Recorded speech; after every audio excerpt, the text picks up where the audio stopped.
Welcome to Radio Who, What, Why. I'm Jeff Shackman.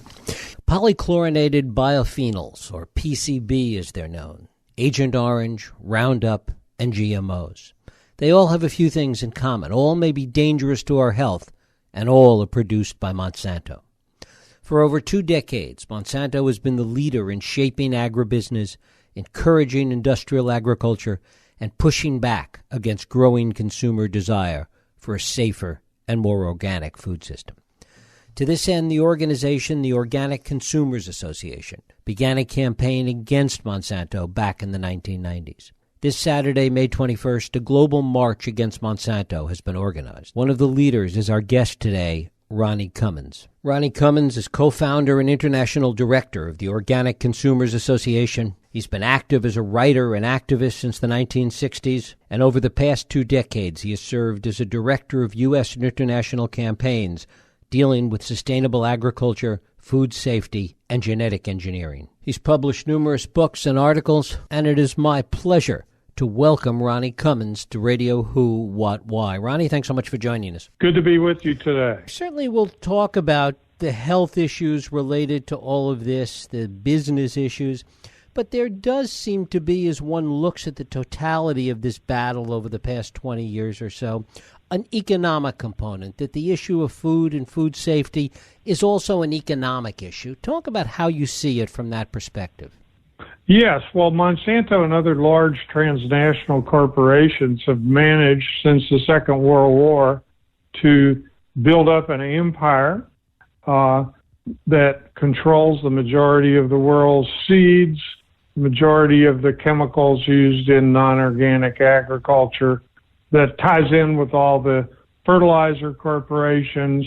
They've managed to get governments to pass so-called free trade agreements that are actually corporate trade agreements. They've gotten away with murder, literally, in the case of Monsanto, ever since the Vietnam War and the obvious mayhem that Agent Orange caused, that Dow and Monsanto produced. They've been coming under fire globally. But it's only recently that the global grassroots movement around food and farming issues has reached a critical mass that actually threatens the bottom line of corporations like Monsanto. And that's where we find ourselves today. Yes, they built up an amazing genetic engineering industry against the wishes of the public. They were able to hide its dangers. They were able to keep it for many years unlabeled. But the chickens have come home to roost, and the Millions Against Monsanto campaign, part of the larger global grassroots campaign, is gaining the upper hand. A couple of points. First of all, you said that they literally got away with murder. Talk about what you mean by that. Yes. I mean, they knew quite well when they produced the defoliant, Agent Orange, that it was going to be, deadly to humans. They sprayed it for years in Vietnam. Literally, millions of children have been born with birth defects. It's a horrific chemical because it's transmitted through the generations. So a person who was sprayed in the 70s passes it on to their kids, and now their kids are passing it on to their grandkids. Americans tended to ignore this to some extent, just saying, oh, yeah, it was a war, it was a brutal war. But then all these Vietnam veterans started coming down with ailments caused by Agent Orange and started dying by the thousands. And, of course, their children have also suffered these effects. But, after 40 years of trying to get a redress of their grievances, the people of Vietnam have never been able to collect a dime from Dow or Monsanto. It took Vietnam veterans in the United States, over 500,000 of whom were injured by Agent Orange. Took them decades of fighting before they could even get the Veterans Administration to acknowledge what was the cause of their health problems. And they still haven't seen full justice for the full range of health problems caused by Agent Orange. So it's been a disaster, just like the PCBs, just like the dioxin, just like the genetically engineered foods. And it's only now, I think, that opposition is growing so strong that Monsanto is either going to have to go bankrupt or they're going to have to merge with a chemical company like Bayer if they're going to survive. Why is it, do you think, with all of this history, everything going back, as you say, to Agent Orange, all the other criticism that they've come under over the years, why is it only now, with respect to food and our food supply and things like GMOs, that only now people are paying attention to Monsanto? Why has this become the fulcrum issue? Well, I think because it's affecting the full range of the population, including middle class people, including upper middle class people. When they, poisoned African American communities like Anniston, Alabama, with over the decades, these were poor people who didn't have a very loud voice in the media. And it was a slow poisoning that took place away from public view. But starting about 20 years ago, when they got the idea to genetically engineer foods, starting with the genetically engineered bovine growth hormone, injecting it into cows to force the cows to give more milk, it became an issue for everyone who eats, which of course is all of us. And we should have been able to turn this back, long ago, but Monsanto and their allies, of course, are very, very powerful industry in this country. They were very clever at buying off research institutions and professors and spending lots of money on advertising and PR and giving, along with their allies, lots of money to federal politicians. And it's taken quite a while to get to where we are now. But it's wonderful to see Monsanto's stock dropping, to see them having difficulty even getting a reapproval for their herbicide Roundup in the European Union right now, and to see that they've lost the battle in the United States to prevent labeling of genetically engineered foods from going forward. Talk a little bit about the genetically engineered foods and what we know and what we don't know about the impact of it at this point. Well, all along, the whole reason for genetic engineering, gene splicing foreign DNA from one organism into another, was they wanted to create a pesticide delivery system. They wanted to sell more of their pesticides. In the case of Monsanto, Roundup. So they engineered seeds to produce crops that could be sprayed with Roundup in this case, and they wouldn't die. So it was a very efficient killer from that standpoint. Genetic engineering was never designed to increase food nutrition or feed the world's hungry or, reduce the use of agricultural chemicals. That was their propaganda. But it was always clear when you have chemical companies owning the patents on genetically engineered seeds, what they want to do is sell more chemicals. They also want to charge more for their seeds. So they had a nice run for 20 years here. The global seed industry, got up to, almost $30 billion. It didn't used to be nearly that big. And their sales of pesticides increased considerably. Something like Roundup, which was, used very little until 20 years ago when genetically engineered foods came on the market, has now become, at least for the moment, the most highly, the most highly used herbicide in the world.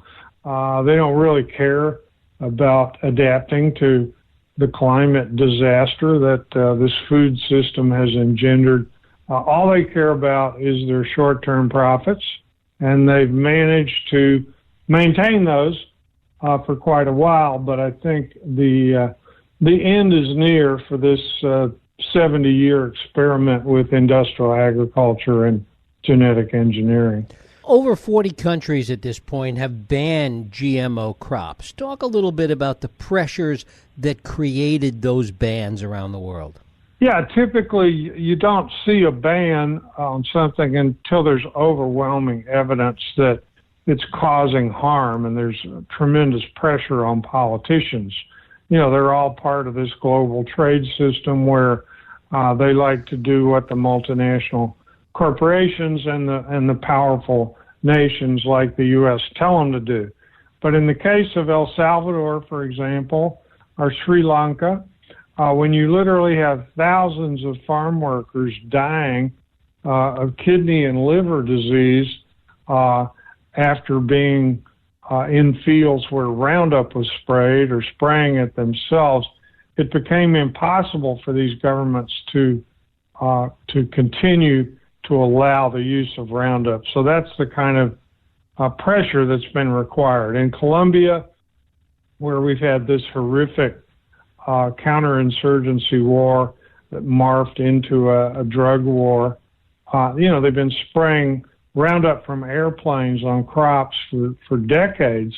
But finally, they had done such damage to the environment and to the health of the people being sprayed that it became necessary for the Colombian government to suspend the aerial spraying of Roundup. So it takes things getting to that point. And the problem with ingesting toxic chemicals at a low level, which damages your health and eventually kills you, is that it does take a while. If people were keeling over dead from eating genetically engineered foods at the dinner table, they obviously would have been taken off the market right away. But the damage that these toxic chemicals and genetically engineered foods do is gradual over time. You know, cancers often take 20 to 30 years to manifest themselves, as do these other chronic diseases that have, grown exponentially since the onset of the genetic engineering and all the toxic chemicals that go along with them. Is the goal of organizations like yours simply the labeling of GMO food or the elimination of it? No, we need to get rid of genetically engineered food and the toxic chemicals that always accompany them. And it's not just a question of human health. I mean, we now understand that a large percentage of that excess of carbon dioxide in the atmosphere that's superheating the planet is actually caused by our food system. It's caused by destroying the ability of soils and plants and forests to naturally sequester the carbon. We are literally facing a matter of life and death, and it's not just a question of stopping using fossil fuels as quickly as possible. We're going to have to suck down a lot of that excess carbon dioxide from the environment that's lodged up there now. And the only way to do that is through plant photosynthesis and reforestation, which requires a recarbonization or refertilization of the soils. But when you spray pesticides on soils, when you grow these monocrops like corn and soybeans, canola, cotton, sugar beets, over an area year after year after year, you basically kill the soil, you kill the biodiversity of microorganisms, you prevent Mother Nature from doing her job, which is to recycle the waste, to recycle the carbon, the methane, nitrous oxide, and so on. And we literally are not going to survive, at least our grandkids, our kids and grandkids aren't going to survive till the end of the century without a change. We got to move away from industrial ag and genetic engineering and move back to where we were for 8,000 years, basically before the Second World War, to a form of organic farming, to a form of grazing animals on grass instead of imprisoning them in factory farms and feeding them genetically engineered grains. When we can't even reach critical mass in terms of agreement on the larger issue of climate in this country, what makes you think we're going to be able to address it on issues like factory farming and agribusiness? Well, I think factory farming is the linchpin of the system. It's where most farmland is dedicated. It's where most GMOs go. They don't go into human food. They go into food for animals in factory farms, and they go into ethanol as well. The system of factory farming it's indefensible. The only argument they've got in their favor is, hey, we can produce cheap chicken nuggets, to go along with our French fries, fried in toxic, vegetable oil. It's like, from a standpoint of health, we have got to stop eating factory farm meat, and animal products are the heart attacks, the cancer, the birth defects. They're just going to keep getting worse and worse. The meat that comes from a cow that has spent its life eating what they're supposed to eat, grass, is totally different from the meat coming from a cow that has been fed these genetically engineered, chemical-tainted grains. And of course, they give them drugs as well, hormone implants in the case of cattle. I mean, they can't defend the system of the feedlots, which is, it's nasty, smelly, pollutes the air, pollutes the water. I mean, you've got cities like Des Moines, Iowa now, or Toledo, Ohio, where you can't even drink the water because of what the factory farms upstream are doing. And I just think it's an ethical issue, the way the animals are treated, the way the workers on feedlots and factory farms are treated. It's an environmental issue, the water and air pollution, and it's a climate issue as well. You look at the U.S. food system, what's the fastest growing component of the USA food system? Well, it's not organic. Yeah, organic's growing pretty fast, 12.5%, I believe, last year. And it's had steady growth for 20 years. Well, what's really growing fast now are grass-fed beef, grass-fed dairy, pastured products, consumers without really that much help, certainly not from the government and not even from a lot of the food activists, have discovered on themselves, hey, this stuff's healthier, this stuff helps regional and local farmers. It's better for the animals, better for the environment, better for me. As we see around the country here in particular, a decrease in family farms and a greater move towards urbanization from coast to coast, how is that going to impact on what you're talking about? Well, actually, the number of farms in the U.S. for the first time did not decrease last year. It actually rose a little bit. And the type of farms that aren't being recorded, listed in the USDA, it's this urban agriculture movement, which is very interesting. Where I lived part of the time in Minneapolis, St. Paul, Minnesota, we've got a huge, vital urban agriculture movement led by young people. It's a multiracial, multi-class movement. This is, I think, the wave of the future.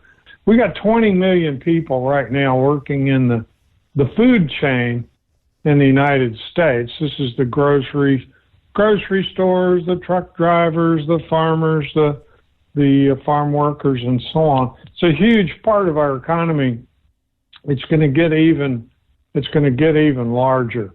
There's new technologies coming out, like ocean farming is a very interesting one, where you can grow in a really sustainable, regenerative manner, things like shellfish, things like seaweed and kelp and so on, in a way where you can make a living and improve the environment and improve the climate, and people are going to get into this.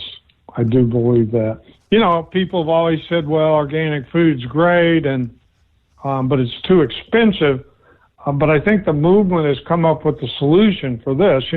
Poor people in polls, and when you talk in conversations, poor people know the difference between junk food and nutritious food.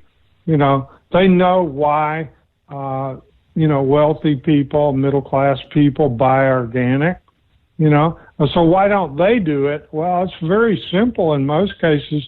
They don't have the money in their pocket to buy it. If they did have the money in their pocket to buy better food, they would do so. It's like in the food system, I described there's 20 million workers in the food chain. Well, about 40% of these workers make so little money that they couldn't afford organic food, at all right now.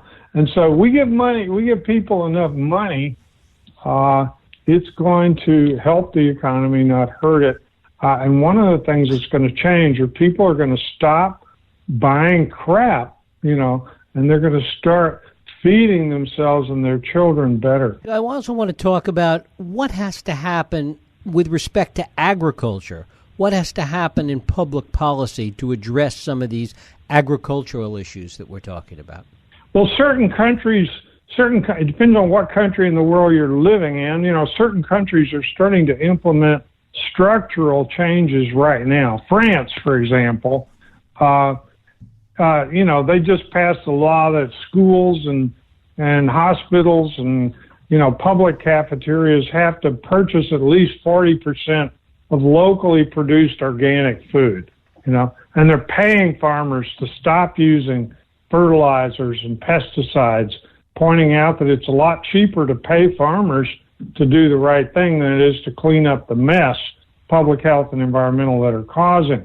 They've banned not only Roundup, they've banned genetically engineered crops.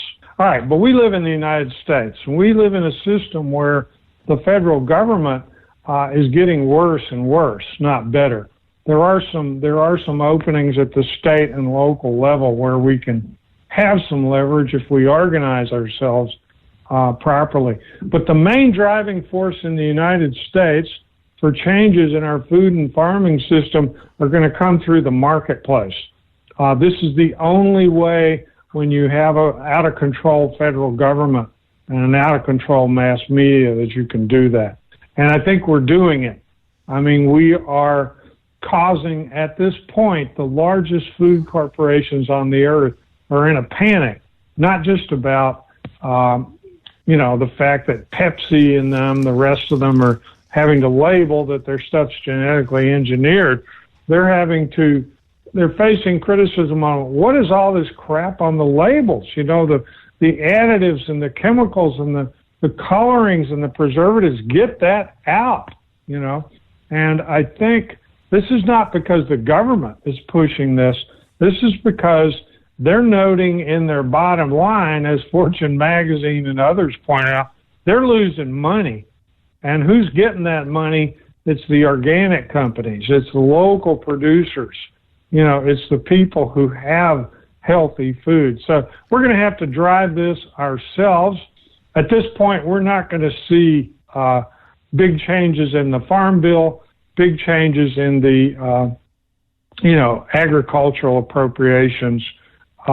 There are some openings in there that we can work on, but we're going to have to drive this through ourselves with raising public consciousness, taking on these corporations. One of the things we do are sue corporations in court for lying about whether their food is organic enough, or, we just set up with others a testing lab to where we can test foods for pesticides and animal drugs and GMOs and so on. We've got to smear these corporations the way we've smeared Monsanto, demonize their devilish practices, and force changes in the marketplace. And finally, Ronnie, tell us about this movement this weekend, this Saturday, with respect to Monsanto. Yes, this Saturday, May 21st, there's going to be a global marches against Monsanto in hundreds of communities across the U.S. and the world, basically calling attention to the fact that this company needs to stop its crimes against public health and the environment. We're also going to be calling attention to the fact that this October the 15th and 16th, which is World Food Days, October the 16th, we're actually going to have a Monsanto tribunal, an international Monsanto tribunal for their crimes against the environment and humanity. And we're holding it in The Hague in the Netherlands because that's the seat of the World Court. We're following the pattern of citizens' tribunals ever since they've gone on for a long time, but the tribunals against U.S. war crimes, the Russell tribunals of Vietnam, were a perfect example where if the World Court hasn't done what they should do already in the nations of the world, sometimes you have to have civilian tribunals. In this case, we're going to use very high-profile judges who have been involved in international human rights cases. We're going to have internationally renowned judges hearing the case. We're going to have lawyers who are very experienced in pushing cases of ecocide and human rights genocide, presenting the evidence going all the way back to the Agent Orange through the present time of Monsanto's crimes against humanity. And we would like on October 16th, next World Food Day, that people congregate in their local communities and call attention to the fact that the whole world is saying this, that Monsanto is a criminal enterprise that needs to be brought, down, and we need to do it, the people of the world. So march against Monsanto this Saturday in your local community. You can go to the Millions Against Monsanto Facebook page that Organic Consumers has. A million or so people or friends on that. Also the Organic Consumers Association Facebook page, the March Against Monsanto, and find the protests that are in your city or town and show up if you can. Ronnie Cummins, I thank you so much for spending time with us on Radio Who, What, Why. Thank you. Keep up the good work. Thank you. And thank you for listening and joining us here on Radio Who, What, Why. I hope you'll join us next week for another Radio Who, What, Why podcast. I'm Jeff Schechtman. If you like this podcast, please feel free to share it and help other people find it by rating and reviewing it on iTunes. You can also support this podcast and all the work we do by going to whowhatwhy.org.